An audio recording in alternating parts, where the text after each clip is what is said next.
to to see how can we bridge these divides that are only increasing in our societies, and how can we help work with others to practice these key intercultural skills that are so desperately needed, really, in the world today. And so, again, I want to thank you for being here and being part of this as we begin to look a little deeper into intercultural competence and what is it. So I wanted to just start by showing you that there are many different words, even in English, and then, of course, in all the other languages around the world, including in Espanol, that describe this concept. And you can just see a list of some of those here on the screen. But even in English, there are over 30 different terms that describe this concept of we're talking about in terms of intercultural competence. And a lot of it really depends on the context, on the discipline. And here you can see, even in different disciplines, have different ways of referring to this concept. So, for example, communication often refers to it as intercultural communicative competence. And social work and in healthcare, you'll see the term cultural competence used.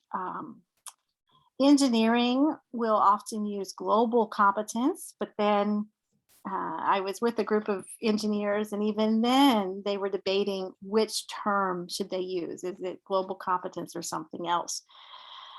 Business will use different terms, including cultural intelligence, and there's a whole body of research and work around cultural intelligence.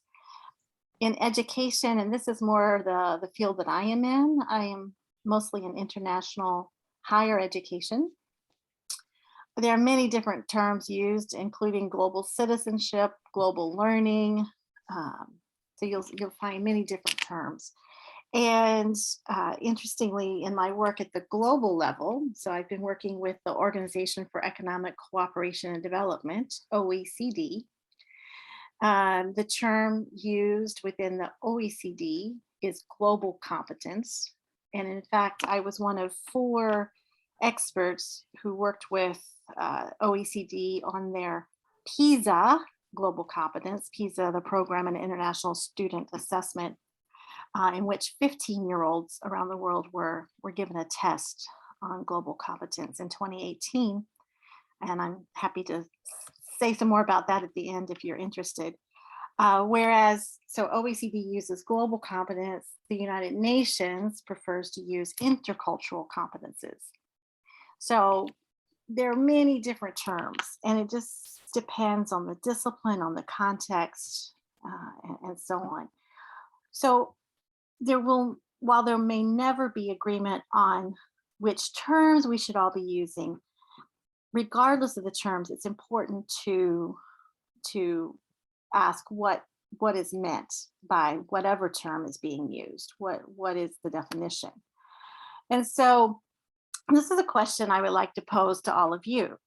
I have chosen to use the term intercultural competence. So this is the term that I will be using in the rest of this presentation. Intercultural competence is, I have decided to use this because it's looking at interactions, intercultural interactions across difference.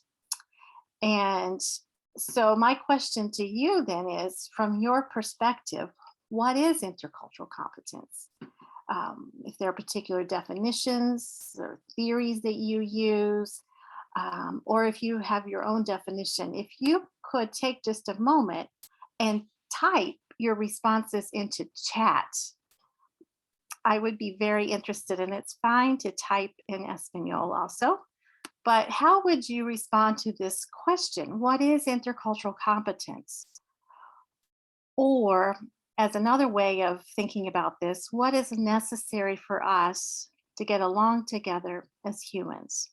That's another way I like to ask this question about intercultural competence. So if you take just a moment, I would welcome your thoughts in chat. And again, if there are particular definitions or theories you use, you can just type that name or theory, or any response you might have when you see this question. What is intercultural competence? Or what is necessary for us to get along together as humans? Many thanks to those who are already typing responses. Excellent. So I'm seeing some of the responses here that it's knowledge about other cultures, it's about communication, it's about how to reach another culture, to how to adjust one's behavior accordingly. Um, yeah, it helps us to be more flexible and to understand others. It's a capacity to adapt to different ideas, events, opinions, and so on. It's understanding how other cultures work, how kind of what the impact is on others' lives. Um, yeah, it's about understanding others. That seems to be a wonderful theme that's emerging from your responses here. Thank you so much to those who responded. I really appreciate that. So, this question about what's necessary for us to get along together as humans, this has been my burning question throughout all the research I have done on intercultural competence. And it's a question that may continue to be explored for years as we continue to try to determine how do we get along with each other. And as I mentioned earlier, that is so necessary, particularly given all that faces humans on this planet today. So this question led me to do research on intercultural competence. And what you see here are, whoops, slides move a little too fast. The frameworks that you see here are the result of some of the research I have done. These were some of the first research-based definitions and frameworks of intercultural competence. Even though there had been over 60 years of scholarly work done on this concept, using all the different terms I already showed you, very little of the scholarly work was really based in research. And so this is the first one of the first research-based frameworks around intercultural competence. And I know there's a lot here, and I want to kind of walk you through some of the different pieces of this framework to understand more about what is intercultural competence. So, as you noticed, competence is generally defined as knowledge, skills, and attitudes. That's a basic definition of any kind of competence: knowledge, skills, and attitudes. So then we can look at, well, which attitudes are absolutely necessary within intercultural competence. And from my research, 3 attitudes emerged. And those are respect, meaning we value others as fellow humans, valuing other cultures and cultural diversity. Openness, of really being open-minded to others. And then the last attitude is curiosity, of really being curious to learn more. Those were the 3 attitudes that emerged.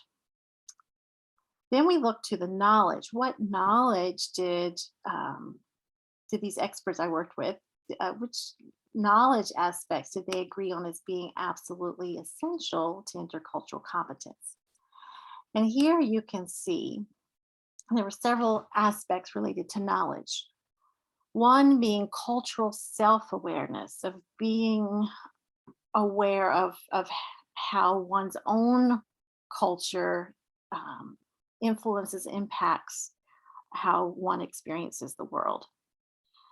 This also is combined then with culture-specific information, sociolinguistic awareness, and a much deeper understanding and knowledge of culture, including other worldviews.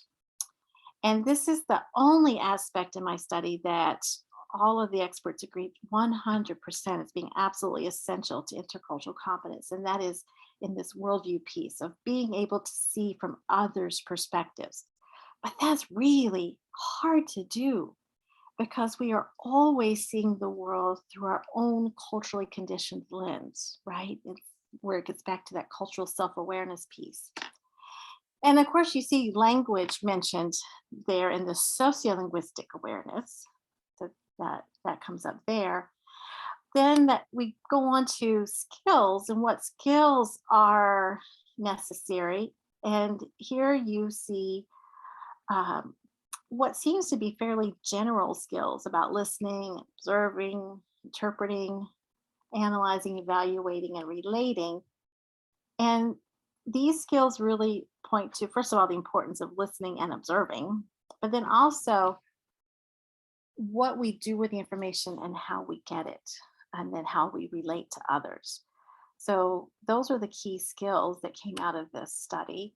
Together, the knowledge, skills, and attitudes come together around what happens inside an individual, this desired internal outcome, which would mean that persons would be more adaptable, more flexible, that they will have developed empathy and ethno-relativity. And then what we see and experience is this external outcome. And if you want a short definition of intercultural competence, it's here. It's behavior and communication that is effective and appropriate across difference. So that is the summary definition, if you will, but it's, as you can see, it's much more complex than just one simple definition based on the knowledge, skills, and attitudes. And two key words you see here are effective and appropriate. Quite a bit of the intercultural literature talks about effectiveness, particularly business literature. But that's really only half the picture, right? Because someone can be very effective in what they do, they achieve their goals, but they can also be quite inappropriate in how they go about achieving their goals. So, for intercultural competence to occur, we need both effectiveness and appropriateness. And this is where assessment of intercultural competence becomes quite challenging. And this is another area that I have been researching and working on for the last decade also, is around assessment of intercultural competence. Because effectiveness can be judged by the individual. Did I meet my goals or not? But appropriateness can only be assessed or judged by the other person in the interaction, which is why multiple perspective assessment becomes absolutely crucial when assessing intercultural competence. And even now, so many of the assessments that exist are self-report from the self perspective, which again is only half of the picture, right? So that's why we need to have a multiple perspective assessment approach to really understand how appropriate are others in their interactions. So here you see again the elements I just discussed with you. You do see two different models. The first one is the pyramid model, and you can see the attitudes are the foundational aspects there with the pyramid model, but there are limitations with any framework or model. And one of the limitations here with the pyramid model is that it wasn't quite matching the research because this pyramid model seems to imply a kind of a point at which we become interculturally competent, when in reality, you see the process model. It's the same elements I just discussed with you. But this is showing how this is a lifelong process for all of us. This is a lifelong journey. And there's really no point at which any of us can say, yes, I am interculturally competent, because we can always learn more. We can always improve in our competence. So this is just showing you can find more about this framework that I just discussed with you online. You see the link there, and it's also been published numerous places in books, as you see there, some examples. So as I mentioned, there are limitations with any kind of framework, model, or research. And some of the other limitations include the fact that the experts that were involved in the study were um, all from the global north. Most were based in the United States. And so that, in my opinion, is a one limitation. Nonetheless, this framework I just shared with you has been used and accepted around the world. And it's important to also note that there are other definitions, many other definitions and frameworks that exist. As I mentioned with the OECD, I was working with colleagues and we developed a global competence framework that was used in the testing of PISA. So there are many, many others that exist out there. I would love to hear from you more about which models and frameworks that you use and find helpful. An update to the model I just shared with you is that the definition has really been broadened, as I mentioned, to really look at how do we interact across difference, whatever that difference may be. So it's not just about cultures per se. It's not, especially not just about national cultures, but it's looking at how do we interact across generational differences, for example, with older people and younger people. How do we interact with those who are from different religious backgrounds, socioeconomic backgrounds, geographic locations? There can be real differences between those who live in urban areas and rural areas. And so it's really looking very broadly then at how do we interact across difference, whatever that difference might be. And that's the way, even at the global level, this is viewed as well. As I mentioned, there was only one aspect that all of the experts in my study agreed on as being absolutely essential. And that was to be able to see from others' perspectives. So that has been a burning question of mine, is what are other perspectives on intercultural competence? And that has led to work that I've done in China with colleagues there, in South Africa with colleagues there. And I'm now involved with a new organization called the World Council on Intercultural and Global Competence. And there are several working groups there that are looking at various aspects of intercultural competence, both from different cultural perspectives, but also looking at the research published in different languages, not just in English. And there's a working group, for example, that's looking at intercultural competence in the Middle East and North Africa region. There's another working group that is in Espanol, so it's not even in English. And you are all welcome to join any of these working groups at the World Council as we really explore what are different perspectives on intercultural competence. Would welcome you to become engaged and involved there. And the website is www.iccglobal.org. So in terms of other perspectives, this one piece has been of great interest to the United Nations also. And so I have been involved in different work with the United Nations for over the last decade. And that led us to work with a team from around the world to try to look at regional perspectives on intercultural competence. And that led to a publication that you see here. You can find this online and download it. And some of the key themes that emerged from the different regional perspectives around the world on intercultural competence you see listed here. In terms of the importance of respect, that is really fundamental, especially in the United Nations circles. The listening, the ability to adapt, relationship building, focusing on building relationships. Cultural humility is becoming more of a theme from what we see, that it's not, in the end, it may not be so much about the intercultural competence, but it may be more in how we approach others through cultural humility. And cultural humility here is viewed very positively in that it's understanding that the ways in which we see the world is just one way, and that there are many other ways. And our task is to find and seek out, how do others see the world and experience the world. So that is cultural humility. And then again, you'll see, themes that emerge around self-awareness and multiple perspectives.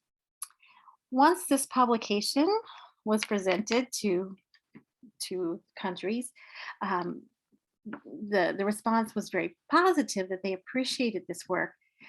And then the countries said they wanted something more concrete for developing intercultural competencies. So then UNESCO came back to the team, to me, and saying, is it possible to develop some sort of tool or methodology that can be used to develop intercultural competencies in individuals? And so that led to more work and research through interviews and focus groups to see what could be a possible tool or methodology that could be used based on UNESCO's parameters. And those parameters were that this tool or methodology needed to be used with any group of people anywhere in the world, using little to no resources, and that could be facilitated really by anyone. It didn't need to be someone who had a special degree or training in intercultural communication. So I had worked with colleagues for years on different tools, intercultural tools, but none of those fit the parameters that UNESCO was looking for. And in fact, a colleague and I had even put together a book called Building Cultural Competence that has over 50 different activities in the book to help develop intercultural competencies, and none of those fit what UNESCO was looking for. But through the research with focus groups and interviews with persons from around the world, what emerged were two things. One, stories that have been around as long as humans have been around, humans sharing their individual experiences. And second, sharing these stories through circles. And circles have been around, particularly in indigenous cultures, for centuries. And increasingly in recent years, circles are being used in mainstream societies for many different purposes. There are talking circles that are used in elementary schools.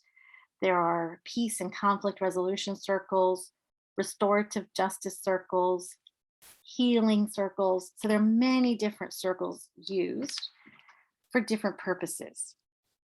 What's important to note about story circles, UNESCO story circles, is that the purpose is specifically to practice these key intercultural competencies. So it's really important to understand that purpose. And some of the key intercultural competencies include listening, and not just any kind of listening, but listening for understanding, which is very different than the normal listening that we do as humans. Normally, as humans, we tend to usually listen either for response or for judgment. How will I respond to you? What is my opinion of what you're saying, right? But in both of those cases, I'm actually focusing more on me than even on you and what you're saying.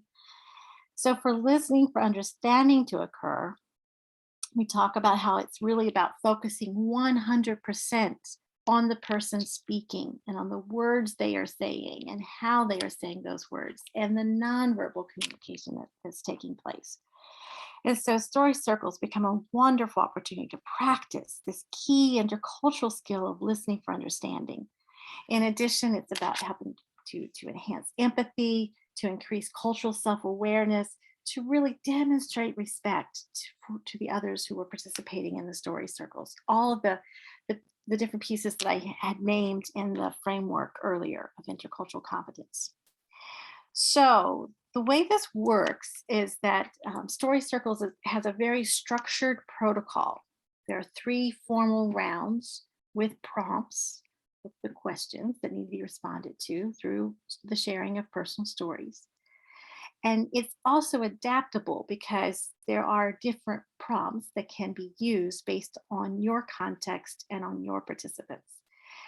We do these UNESCO story circles in groups of 4 to 6 participants, and it's very scalable. I have used this in person with over 200 teachers in Beijing.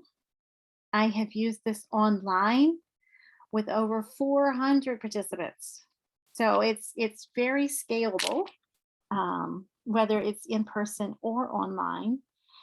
UNESCO did pilot these UNESCO story circles in all 5 UNESCO regions around the world, and I'll share with you some photos in just a moment.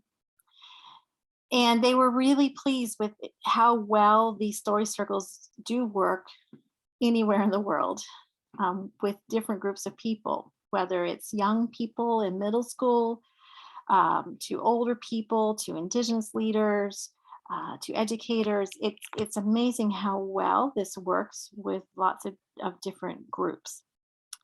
And since the pandemic started in the last 20 months, UNESCO has been using story circles to train United Nations staff all around the world, and including in Brazil.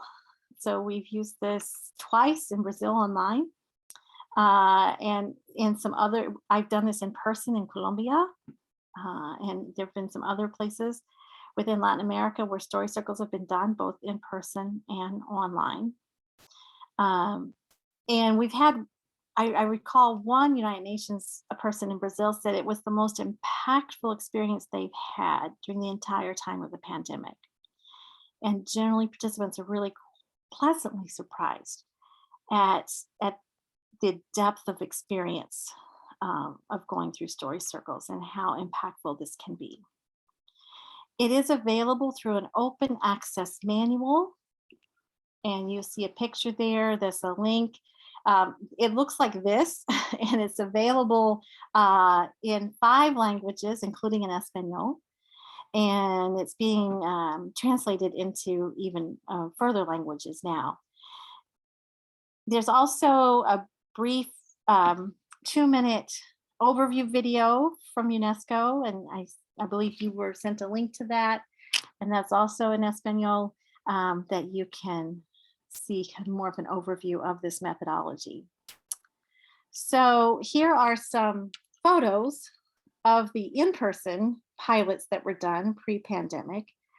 Those pilots took place in Bangkok, Thailand, in Harare, Zimbabwe, in San Jose, Costa Rica, in Tunis, Tunisia, and in Vienna, Austria. And only one of those 5 pilots was in a formal learning setting. That was in the middle school in Vienna, and you see a picture here from there. And most of those young people are from migrant or immigrant background. The school was about 90% immigrant students. So it's been really an amazing project to work on with UNESCO. And I'm so excited that all of you will have the opportunity to experience a Train the Trainers on the story circles in January. And so I look forward to working with many of you then, when we can come back together and go through the Train the Trainers, and then hopefully you can then take story circles out and then use story circles. UNESCO wants to be used as widely as possible.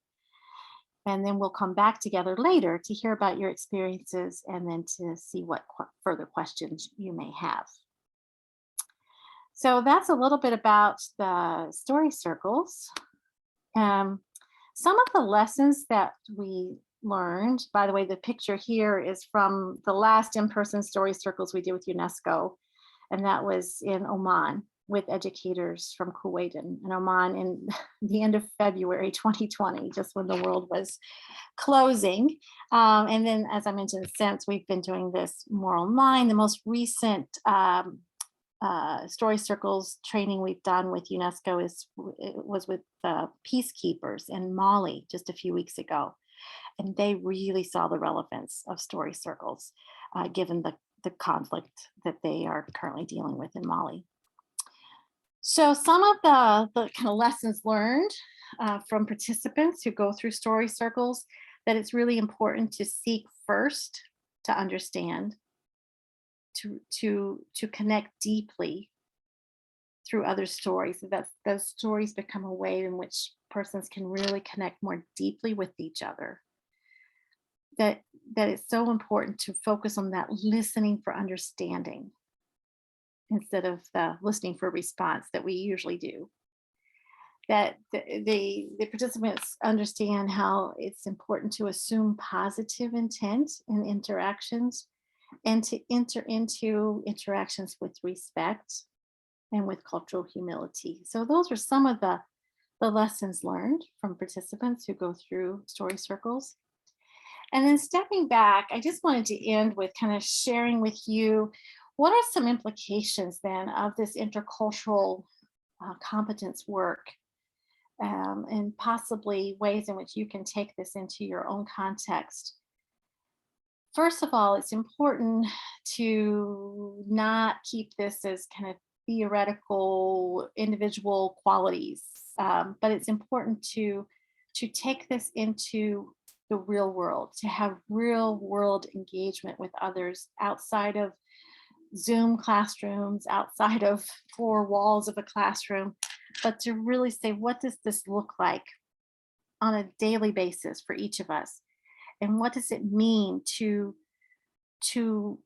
really begin to live an intercultural lifestyle every day, of being curious every day about others, of learning something new every day, of going outside our comfort zones every day. And so going more into that real world engagement with others becomes really an imperative. Another implication is that it's important for us to go beyond knowledge. As you saw from the framework I shared with you, intercultural competence is much more than knowledge, that it also involves skills and attitudes. And so for those who are teaching, it's important to consider, how are you addressing and incorporating key intercultural skills beyond the knowledge piece. And for language educators, and I'm one of those, because I actually was an English as a second language teacher for many years and trained ESL teachers. It was interesting that the experts in my study could not reach consensus on the role of language, because they said language alone is insufficient for intercultural competence, that they knew too many cases of fluent fools, of persons who knew the vocabulary and grammar of a language, but were interculturally incompetent in navigating within a society, navigating relationships. And so even we could say beyond knowledge, beyond language, language alone is insufficient for intercultural competence. It's also important to go beyond one identity. And what does this mean? I work at universities, and universities often talk about international students. Okay, that's really broad. And they maybe break it down to, okay, let's talk about Chinese students. That's still really broad. And it's important to understand that individuals that we work with are so much more than one identity, right? And increasingly, the research and literature is looking at intersectionalities of different understanding that persons have within them many different identities, whether it's gender or sexual orientation, religious, etc. That there are many different identities within an individual. And it's important to recognize more holistically who we engage with and not just look at them as one identity. And for those of you who are interested in an excellent TED Talk on this, and some of you may already know, is the TED Talk that's been out for quite a while now from a Nigerian author, Chimamanda Adichie. She has a TED Talk called The Danger of the Single Story. And I highly recommend this if you haven't seen it yet, but it really speaks to how we need to go beyond one identity when we're working with intercultural competence. Fourth, we need to go beyond the tip of the cultural iceberg. I don't know how many of you are familiar with that metaphor. That I know as language teachers and as an ESL teacher, I was quite familiar with this metaphor of this iceberg, where oftentimes we teach and we experience what's at the top of an iceberg, cultural iceberg. In this case, it would be language or music or food, holidays, kind of the fun stuff.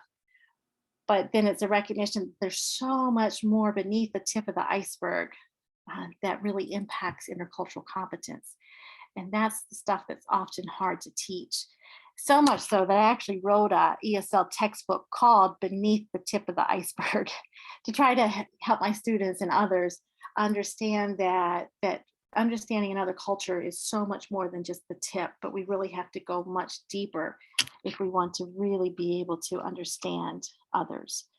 So that becomes really important. The teaching about culture is not enough.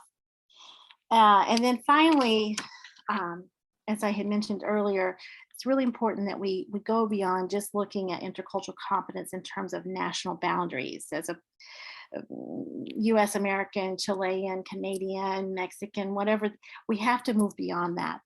There are so many differences within a culture, within a society. And particularly now, at least I know in the US, this is really becoming much more of a conversation, thankfully, at looking at how does diversity and equity and inclusion and justice connect and intersect with intercultural competence. So we need to be bringing much more of that together into conversation and addressing it together and going much more beyond simply these broad national categories. So those are some considerations to think about within your own context as you are teaching and working on and addressing intercultural competence. So with that, I want to conclude and say thank you very much. Muchas gracias for listening, for being part of today. I welcome you to contact me, particularly through LinkedIn. I would love to connect with you through LinkedIn. You have my email address there as well. And please do sign up and join the World Council working groups, www.iccglobal.org. We would love to have you more engaged there. We have global meetups twice a year. We're going to have a global forum in March. And there's actually an information session on story circles coming up next week on December 7th, in case you have colleagues who missed today's session. They're welcome to join next week as well. So again, thank you so much. I look forward to staying connected, and I'm looking forward to your questions and comments now.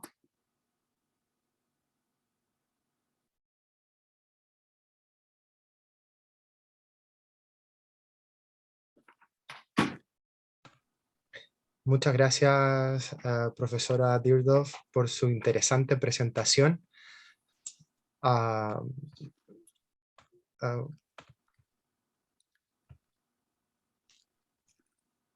No sé si alguien en la audiencia tiene preguntas. Por favor, déjenlas en el chat para que podamos responderlas.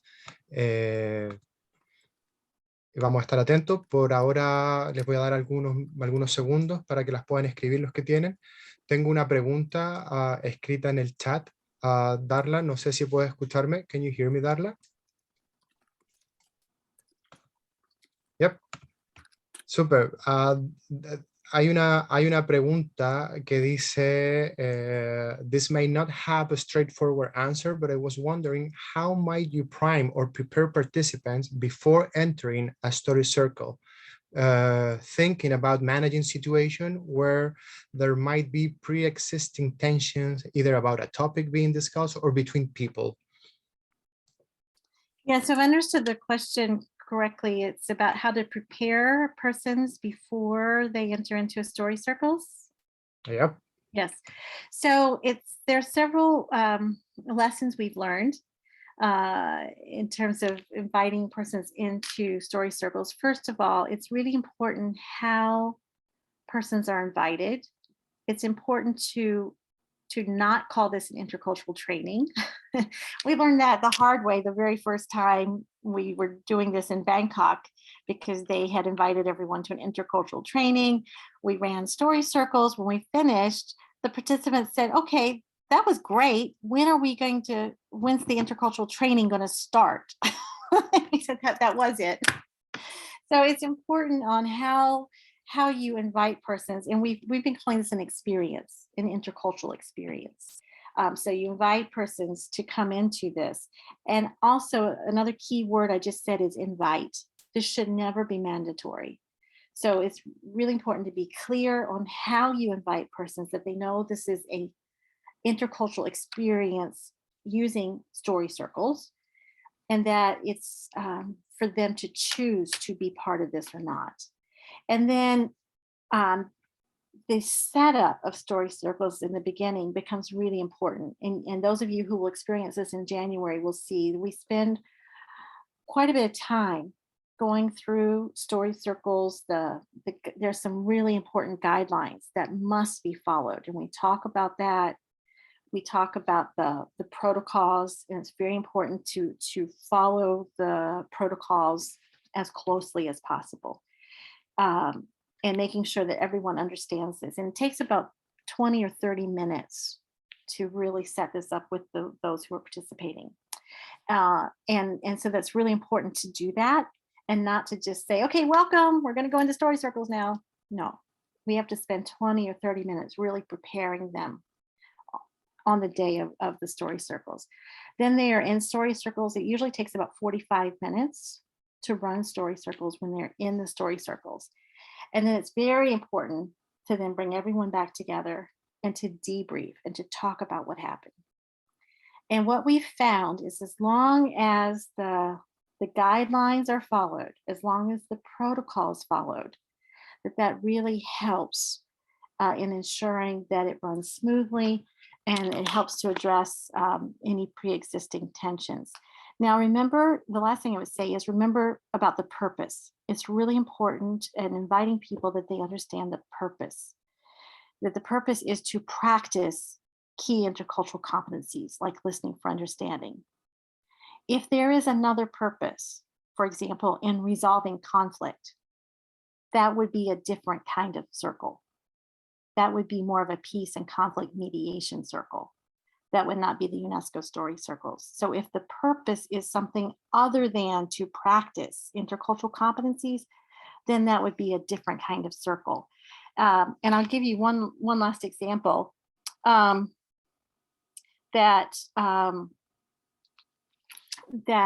here at Duke University, I've been involved with something called racial healing circles. Racial healing circles. It's very similar to UNESCO story circles, but it's for a different purpose. And it's done a little differently. And I've enjoyed working with racial healing circles also. And now the center that uses racial healing circles, they are actually using UNESCO story circles first to help people practice these key skills. And then the next step after the UNESCO story circles would be the racial healing circles. So that's maybe a little bit of a response to your question.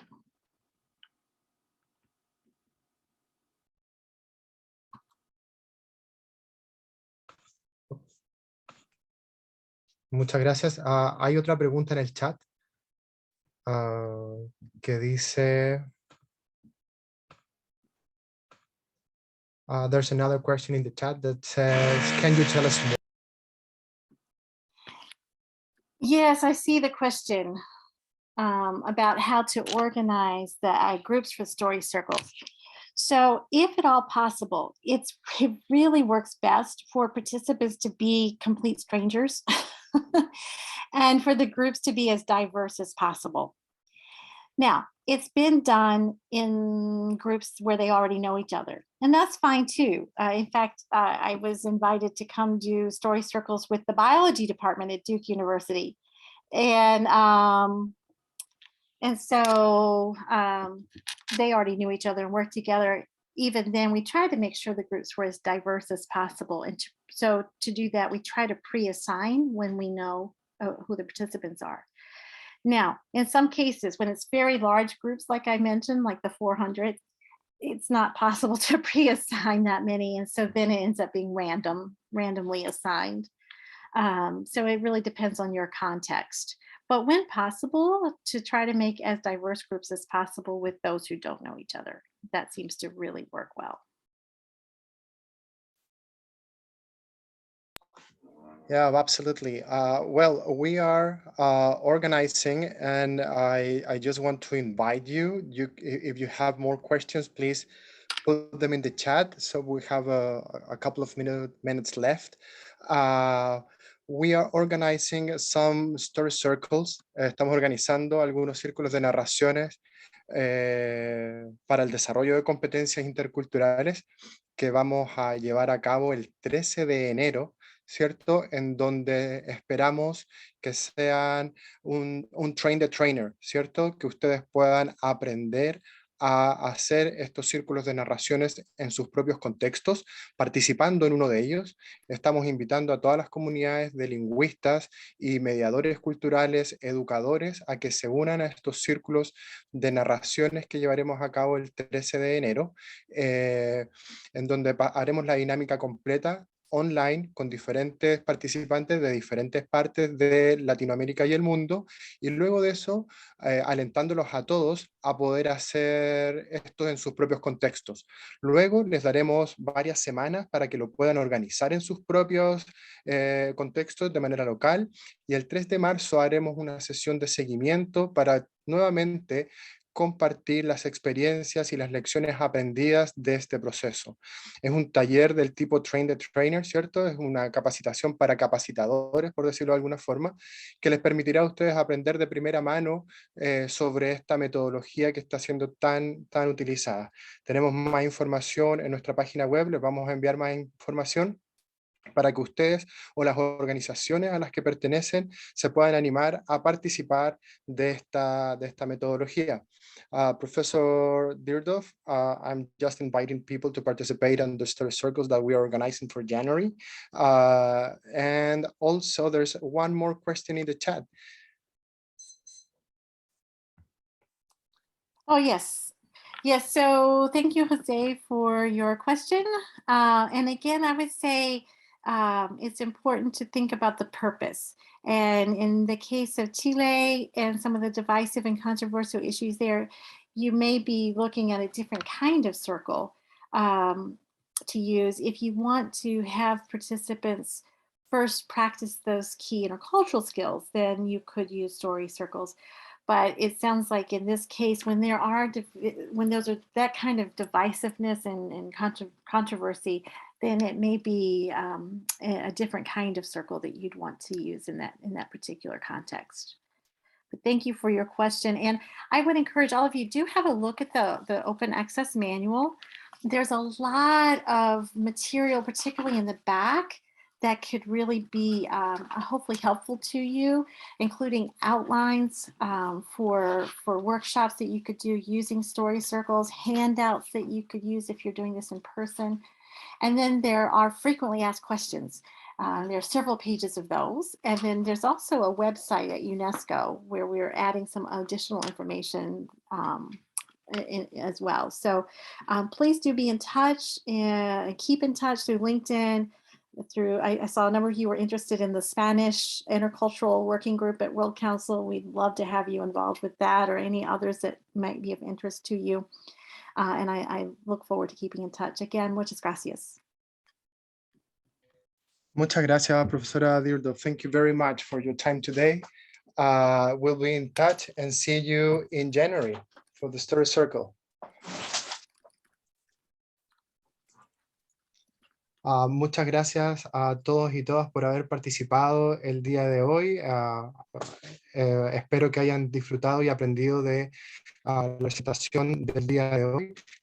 Y nada, los dejo cordialmente el correo electrónico, no solamente la grabación, sino que también todos los enlaces de interés que ha compartido la profesora, el acceso al manual de descarga gratuita y todo lo que está disponible para que ustedes lo puedan ver. Muchas gracias y que tengan una excelente tarde. Thank you very much, Professor Deardorff.